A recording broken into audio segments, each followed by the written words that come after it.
और मैच तो गए हो रहे, और इसी चीज का डर था और इसी चीज का खौफ था और इसी चीज का खतरा था, और वही चीज हुई। और इस सीरीज के लास्ट दो मैचेस ऐसे थे जिनको हम बचा सकते थे, साथ लेके चल सकते थे, लेकिन हमने इतना इजी, इतना लेट बैक एटीट्यूड, इतने सुकून से सब कुछ परफॉर्म किया कि कोई भी चीज हमारे बस में, हमारे हाथ में नहीं रही, और चीजें फिर खराबी की तरफ जाते जाते जाते जाते गुम, खत्म, फिनिश, फिनितो, ये हो गया। और ये सीरीज जो है, ये पाकिस्तान के ऑस्ट्रेलिया के टूर के, ऑस्ट्रेलिया के कैरियर की वर्स्ट सीरीज कहलाई। हाँ, बैटिंग में थोड़ी सी हमने अच्छी परफॉर्म की, बॉलिंग में अच्छा परफॉर्म किया हमने, लेकिन बैटिंग जो है वो इतनी पुअर थी, इतनी खराब थी कि मैं 20 के एवरेज से ऊपर नहीं गए।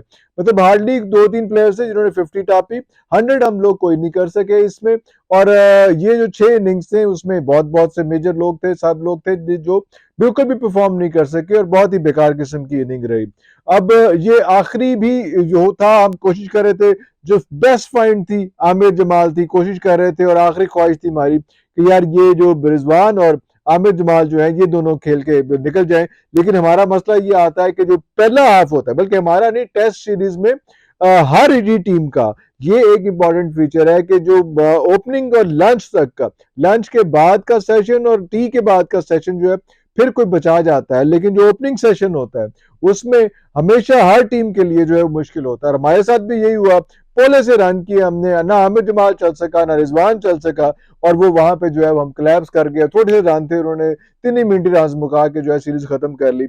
हमारी विश लिस्ट ये थी कि किसी तरह से कोशिश करें और किसी तरह से मेहनत करें, और सीरीज में जाने से पहले भी मैं ये कह रहा था किसी तरह से ऐसी हरकत कर लें, ऐसा काम कर लें कि सीरीज में हम कोई 5वें दिन तक पहुंच जाए किसी तरह से। लेकिन तीनों मैचेस में, तीनों जो इस सीरीज के मैचेस थे, तीनों में हम कुछ नहीं कर सके। रिजवान के बारे में जो है वो जाहिर बात है, कुछ अच्छी ख्वाहिशात थी, कुछ अच्छे क्या कहना चाहिए, अल्फाज इस्तेमाल किए जा सकते हैं, क्योंकि उसने थोड़ा सा संभाला दिया, थोड़ा सा हमें बचाया, लेकिन इतना ज्यादा नहीं था, इतना अहम नहीं था कि उसको हम साथ लेके चल सकें।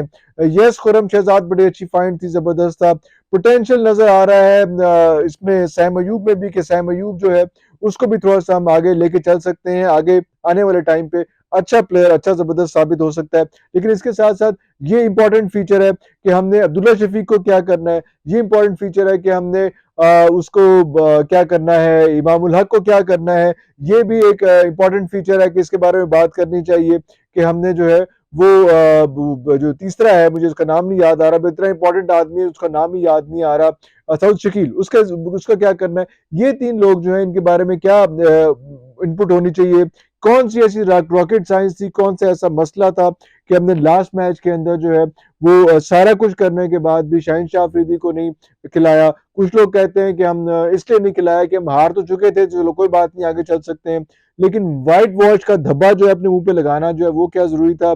कुछ लोग ये भी कह रहे हैं कि शाहीन शाह अफरीदी ने जो है वो खुद से ऑप्ट किया कि मैं लास्ट मैच नहीं खेलूंगा, क्योंकि मैं जो है वो सीरीज में आगे जिसमें मैंने एज ए कैप्टन काम करना है उस पर फोकस करना चाह रहा हूँ, और मुझे थोड़ा सा ब्रीदिंग स्पेस चाहिए।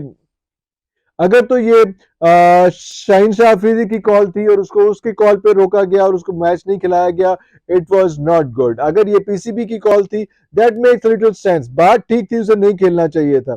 लेकिन बात ये गलत थी कि अगर शाहीन शाह अफरीदी जो है वो बड़ा हो गया है बोर्ड से, तो वो एक एक एक बिग क्वेश्चन मार्क है, वहां पे एक एक प्रॉब्लम क्रिएट होगी। लेकिन अगर एट द सेम टाइम अगर पीसीबी ने माना है, पीसीबी ने कहा है कि चलो तुम अभी नहीं खेलो, हाँ कोई बात नहीं, हम मुंह पे कालक मल लेंगे, पहले ही मली हुई है, मुंह पे कालक मजीद मल लेंगे हम, और ये सीरीज जो है वो हम इस तरह से जाने देंगे, व्हाइट वॉश का धब्बा लेके जाएंगे, और ये धब्बा भी लेके जाएंगे कि that was the worst ever series played in Australia. और ऑस्ट्रेलिया के जो बिग शॉट्स हैं वो ठीक कहते हैं कि अगर आपने अपने आप को इम्प्रूव नहीं करना, अगर आपने अपने आप को बेहतर नहीं बनाना, अगर आपने क्रिकेट में आगे नहीं जाना, तो फिर आप ना आया करें, ऐसे इतनी तकल्लुफात ना किया करें।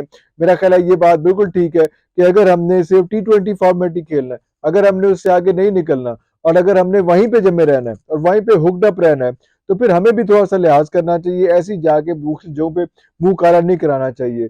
हम भी जो है वो अभी मेरे 6 नंबर पे पहुंच चुके हुए हैं, ऑस्ट्रेलिया इस चीज के बाद 5 नंबर पे पहुंच चुका हुआ है, फिर इंडिया, फिर बाकी जो है वो साउथ अफ्रीका वगैरह, तो ये सारा कुछ जो है ये चल रहा है। लेकिन हम अपनी स्टैंडिंग, अपनी रेपुटेशन, उन चीजों को जिस तरह से खराब कर रहे हैं, जिस तरह से उसकी बेजारी कर रहे हैं, वो उस पर थोड़ा सा हमें ख्याल करना पड़ेगा। बाबर आजम पे देखना पड़ेगा, जहाँ शाहीन शाह अफरीदी ने किया था अपना थोड़ा सा रिलैक्स किया था। मेरा ख्याल है कि बाबर को भी चाहिए था कि वो रिलैक्स कर लेता, और उसकी जगह शायद कोई और बंदा आता तो शायद स्ट्रगल ही कर लेता। लेकिन वो भी बाबर जो है उसने तो हर मैच में खेलना ही खेलना है, और परफॉर्म करे ना परफॉर्म परफॉर्म करे, रिकॉर्ड अपना खराब करे, अपनी हिस्ट्री खराब करे। मैच का पिछले साल उसने 50 नहीं की, 41 हाईएस्ट था। इस साल भी जो ओपनिंग है उसमें, इस साल का जो पहला टूर्नामेंट था, पूरा पहला मैच था, उसमें उसने जीरो कारकर्दगी दिखाई है। तो ये सारी चीजें कहाँ लेके जाएंगी? हम कहते हैं कि जी कैप्टन है तो कैप्टन की वजह से बहुत स्ट्रेस्ड आउट है, कैप्टनसी नहीं है तो मेरा ख्याल अभी बौखलाहट का शिकार है।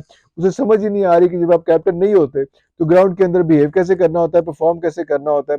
ये बहुत सारे फीचर्स हैं जिनको हमें देखना पड़ेगा, ठीक करना पड़ेगा। अब्दुल्ला शफीक वगैरह को, इन लोगों को जो है वो कहाँ से लेके जाना है, कैसे करना है, इनकी जगह पे किसको आगे लेके जाना है, किस लिए, किसके कहने पे ये जो हमारा हसन अली साहब थे जो है वो किसके कहने पे खेल रहे थे, और क्यों खेल रहे थे, किस लिए खेल रहे थे। एक्चुअली होता ये है कि जब सिफारिशी जो है वो बड़ी सीटों के ऊपर आते हैं तो वो फिर आगे भी सिफारिशियों को ही ढूंढते हैं। तो वो एक सिफारिशी को लाने के बाद आपको पूरे के पूरा सिस्टम ही जो है अपना वो खराब कर लेते हैं, डीरेल कर लेते हैं। ये प्रॉब्लम्स भी आती रहती हैं, ये परेशानियां भी आती रहती हैं, इनको भी देखना पड़ेगा। हफीज ने जो है बड़े आराम से, बड़े मजे से बैठ के जो है वो हार तस्लीम कर ली है। अब हम देखते हैं कि हफीज जो है वो आगे किस तरह से करते हैं।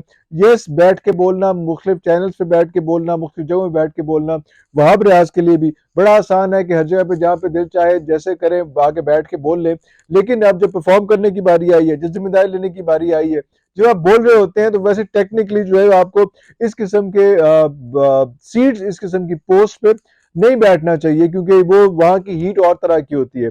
और उसके बाद आप ना ऑब्जर्वर बन सकते हैं, और ना आप अच्छे जो है वो प्लेयर बन सकते हैं। ये एक हरकत जो है वो ऑब्वियसली रमीज राजा के साथ भी हुई है, कि रमीज राजा अपना कमेंट्री में इतना बेहतर परफॉर्म कर पा रहे हैं ना, उनका अपना यूट्यूब चैनल भी जो है वो भी उस किस्म की रेट जिस से पहले बात थी नहीं थी उसमें, क्योंकि एक दफा वहां पे बैठ के परफॉर्म करके देख चुके हुए हैं पीसीबी के चेयरमैन के ओहदे पे। अभी भी हमें लग रहा है कि जो उन्होंने उस वक्त प्लान किया था कि ड्रॉप इन पिचेस बुला के प्लेयर्स को प्रैक्टिस कराया जाए, ऑस्ट्रेलिया लेवल के पिचेस पे प्रैक्टिस करवाई जाए, वो अच्छी बात थी, वो अच्छा था। आज हमें ये ख्याल आ रहा है कि वो बेहतर बातें, बेहतर चीजें कर रहे थे। अभी भी हफीज ने जो जिस तरह से बात की है, उसने कहा है कि बड़ा अच्छा, बड़ी अच्छी फाइंड थी हमारी जो है ये आमिर, बड़ा अच्छा फाइंड थी आमिर जमाल, और बड़ी अच्छी फाइंड थी खुरम जो है वो अच्छी फाइंड थी। ये भी अच्छा एक एक्सपीरियंस हो गया हमारे लिए। और साथ उसने सैम अयूब के बारे में बात की है। ये ठीक है, ये अच्छी फाइंड्स हैं, ये अच्छे हैं, लेकिन इनको आपने किस तरह का वेस्ट करना है? नहीं, वेस्ट नहीं करना। इनको ऐसे मौके पे, ऐसी जगह पे खिलाना चाहिए था जहाँ पे इनके मसाइल जो है वो इस किस्म के ना आते, जिस किस्म के अभी आए। इनको होम सीरीज में ज्यादा खिला के उस वक्त आमिर जमाल खिलाना चाहिए था, जब पहले आमिर जमाल खेल रहा था, और उस वक्त उसको जो है वो साल 1.5 साल के लिए बेचारे को फारिग कर दिया था। उस वक्त उसको खिलाना चाहिए था। उसके 2-2.5 साल जाया कराने के बाद अभी आप उसको दोबारा ले आए, तो उसके उन 2-2.5 साल का हिसाब कौन देगा? लेकिन ये सारी चीजें होती रहेंगी। मेरा ख्याल है इसी तरह से हम जीते रहेंगे। अभी हमने जो है लुक फॉरवर्ड करना है। लुक फॉरवर्ड क्या करना है? लुक फॉरवर्ड हमने करना है कि यार किस तरह से अभी हमने ऑप्ट करना है न्यूजीलैंड की सीरीज। और न्यूजीलैंड की सीरीज पे भी ये वाले तमाशे, ये वाली हरकतें, ये वाली बातें ना होती रहे, इसीलिए हमने जो है वो उसको थोड़ा सा साथ लेके चलना है, ठीक तरह से लेके चलना है। अभी व्यूअर्स बड़े दुखी दिल के साथ अभी तक के लिए तो इतना ये सीरीज वाइंड अप कर रहे हैं। सीरीज वाइंड अप करने के लिए हमारे पास कोई ऐसा है नहीं, सिर्फ यही है कि आमिर जमाल हमारे पास अच्छी फंड है, इसने रिजल्ट दिया। वो जो एक बंदा दूसरा जो खुरम था, वो बेचारा आके मेहनत करने के बाद वो कैसे वो अनफिट, वो पहली गेम ही जी अनफिट हो जाता है। एक दौर था कि हमारे जो है पेसर्स जो है दुनिया माने जा रहे थे, और अब जो है वो दौर है कि हमारे पेसर्स जो है वो 130 से आगे गेंद नहीं करा सकते। ना बैटिंग में हमने कोई परफॉर्म किया, ना बॉलिंग में परफॉर्म किया, ना फील्डिंग में हमने कोई परफॉर्मेंस दी है। पता नहीं ऐसी की करन गए सा, मैं अखले सिर्फ हनीमून मनाने गए सा। अभी तक के लिए इतना ही। नेक्स्ट वीलॉग तक के लिए पाकिस्तान जिंदाबाद।